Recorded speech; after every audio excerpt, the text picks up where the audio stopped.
অনেকদিন কৃষ্ণচন্দ্রকে জব্দ করা হয়নি যে, মনটা তাই কেমন যেন উসকুস উসকুস করছে। সেটা তো গোপালের জন্যে। গোপালই তো মুশকিল আসান হয়ে সব সামলে দেয়। প্রতিবারে সেই আর এবারে সামলাতে পারবে? না না না না না, এবার কৃষ্ণচন্দ্র জব্দ হবেই হবে, তবে একটু অন্যরকম ভাবে। আপনার কথাটা তো কেমন অন্যরকম শোনাচ্ছে জাহাপানা। তাহলে তুমি শোনাও। কি জাহাপানা?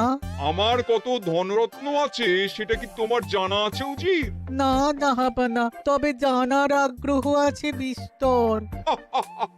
শুধু তোমার কেন, আরো অনেকেরই আগ্রহ আছে শুনলাম, আর সেটা যতক্ষণ না জানা যাচ্ছে ততক্ষণ মনটা কেমন খচখচ খচখচ করে।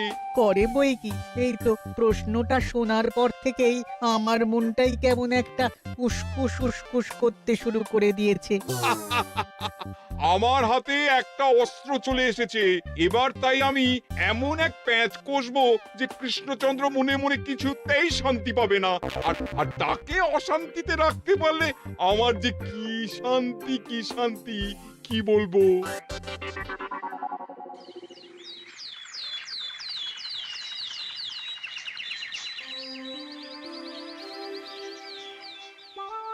কি যে বলি, মানে এমন আমন্ত্রণ পেলে তো আর না বলা যায় না। যে আমন্ত্রণ পত্র পেয়ে আপনি এত উল্লসিত আনন্দিত, সেই আমন্ত্রণ পত্র কার মহারাজ? আমার অনুমান এই পত্র নিশ্চয়ই নবাবের। তোমার অনুমান একেবারে সঠিক রাজ্যতীষী। উমা, তাই বুঝি আপনি এত খুশি? সব দেখে শুনে আমারও তো খুব আগ্রহ জাগছে। সে তো জাগবেই, তবে আগে ভাগেই বলে না দিয়ে আমি দেখছি কার কেমন সব চিন্তা ভাবনা মাথায় আসে। খবর তো একটা আছেই মহারাজ, তবে কথাতেই আছে না, যত হাসি তত কান্না। তাই ভালোর বদলে খারাপটাই মনে আসছে যে বেশি করে। বোঝো ঠেলা, সবকিছুতেই খালি ঘেঁটে দেওয়া।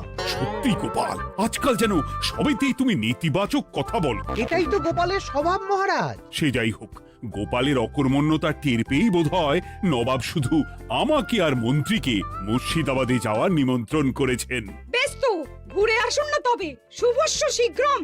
তবে দরকার পড়লে এই ভাঙা কুলো গোপালকেই দরকারে লাগবে, কথাটা যেন খেয়াল থাকে মন্ত্রী মশাই।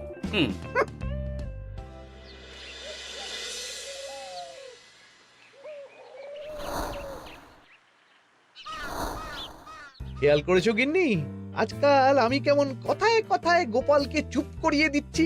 কেন গো, কি হলো আবার?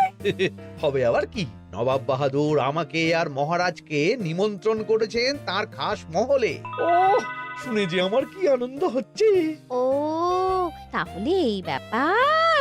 আস্তে গিন্নি আস্তে, নবাবের ধন সম্পদ দেখার শখ মহারাজের অনেক দিনের। আমি শুনেছি নবাবের ওই খাস মহলের ভেতরেই নবাবের গুপ্ত কক্ষ আছে, যেখানে নবাব হীরা জহরত এসব রাখেন। একা তো সেখানে যাওয়া যাবে না, তাই এই মহারাজকে নিয়ে তুমি মুর্শিদাবাদে যাবে? শুধু যাবো তাই নয়, নবাবের গুণকীর্তন করে তার মেজাজ এমন ভালো করব যে নবাব সেখান থেকে কিছু দান খয়রাত করে ফেলবেন আমাকে। তাই নাকি?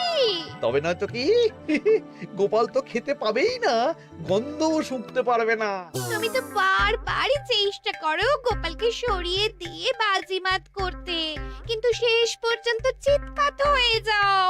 গোপালই তো তখন উদ্ধার করে, সেটা তোমার খেয়াল আছে তো?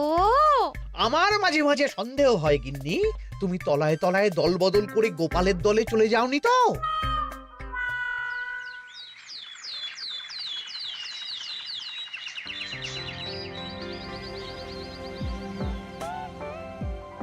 এবার বুঝলে তো দাদু, আমরা কিন্তু তোমারই দলে। ঝালে ঝোলে অম্বলে সব সময় তোমার সঙ্গে সঙ্গে থাকি। তাই যখন